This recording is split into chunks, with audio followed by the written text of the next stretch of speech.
উত্তর করিমগঞ্জ সমষ্টির সাথে যুক্ত ছিল এবং বিগত বিধানসভা নির্বাচনে এই সমষ্টির মানুষ মহাজোটের প্রার্থী কমলাক্ষ দেববরকায়স্থ মহাশয়কে বিপুল ভোটে দিয়েছিলেন এবং দক্ষিণ করিমগঞ্জের মানুষ জনাব সিদ্দিক আহমেদকে চতুর্থবারের মতো দক্ষিণ করিমগঞ্জ সমষ্টি থেকে নির্বাচিত করেছিলেন। আজকে তথাপিও এই অঞ্চল আমাদের সাথে যুক্ত হওয়ার পর আমরা এই অঞ্চলের মানুষের সুখে দুঃখে যাবতীয় সুবিধা অসুবিধা সবসময় আমরা এই অঞ্চলের মানুষের সাথে ছিলাম, এই অঞ্চলের মানুষের পাশে ছিলাম এবং এই অঞ্চলের মানুষের সমস্যা সমাধান করার জন্য যতদূর চেষ্টা আমাদের পক্ষ থেকে সেটা সর্বোচ্চ আমরা করে গিয়েছি। আজকে ফকিরবাজার সহ এই বৃহত্তর অঞ্চল আমাদের দক্ষিণ করিমগঞ্জ সমষ্টির সাথে যুক্ত হওয়ার পর এই অঞ্চলের মানুষ অনেক সমস্যার সম্মুখীন হচ্ছেন, কিন্তু দক্ষিণ করিমগঞ্জের বিধায়ক মহাশয়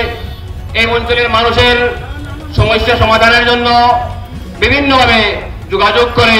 এবং বিভিন্নভাবে সময় দিয়ে এই অঞ্চলের মানুষের সমস্যা সমাধান করে যাচ্ছেন। বিশেষ করে আমাদের বিধায়ক মহাশয়ের আসামের মুখ্যমন্ত্রীর সাথে বিশেষ সম্পর্ক থাকার দরুন দক্ষিণ করিমগঞ্জ সমষ্টি কোনোদিন উন্নয়ন থেকে বঞ্চিত হয়নি এবং বিশেষ করে মুখ্যমন্ত্রীর বিশেষ তাৎপর্য থাকায় অন্যান্য বিজেপি দলের যে বিধায়ক মহাশয়রা যেভাবে স্কিম পাচ্ছেন, দক্ষিণ করিমগঞ্জের বিধায়ক সিদ্দিক আহমেদ সাহেবও সমানভাবে দক্ষিণ করিমগঞ্জের একটা মাইনরিটি সমস্যা থাকার পরও মুখ্যমন্ত্রীর সাথে বিশেষ সম্পর্ক থাকায় আজকে দক্ষিণ করিমগঞ্জ উন্নয়ন থেকে বঞ্চিত হচ্ছে না। আপনারা চিন্তা করুন, আজকে আসামের যে পরিস্থিতি, আসামের যে রাজনৈতিক অবস্থা সেটা লক্ষ্য করলে দেখা যায় 126টা বিধানসভা সমষ্টির মধ্যে নতুনভাবে ডেলিমিটেশন হওয়ার পর আসামে মাইনরিটি অর্থাৎ মুসলমান অধ্যুষিত সমষ্টি মাত্র 22টা হয়েছে এবং 104টা হিন্দু অধ্যুষিত হিন্দু মেজরিটি মানুষের বিধানসভা সমষ্টি হয়েছে। সেই সুবাদে এই অঞ্চলের মাইনরিটি মানুষ এই অঞ্চলের বিভিন্ন জায়গা আমাদের পুরাতন দক্ষিণ করিমগঞ্জ সমষ্টির সাথে যুক্ত হওয়ার পর একটা বৃহত্তর 3 লক্ষাধিক উপরে দক্ষিণ করিমগঞ্জের ভোটার সংখ্যা হয়েছে। একজন বিধায়কের পক্ষে এত বৃহৎ সমষ্টি নতুনভাবে জায়গা আমাদের সাথে সংযুক্ত হওয়ার পর প্রত্যেক জায়গায় মানুষের সমস্যা সমাধান করা 100% সম্ভবপর নয়।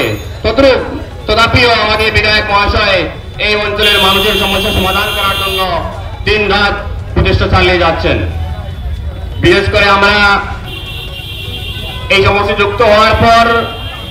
বিগত 1 বছর থেকে আমরা অরুণোদয় স্কিম আমাদের বিধায়ক মহাশয় 28,000 অরুণোদয় অন্যান্য সমষ্টির মতো সমানভাগে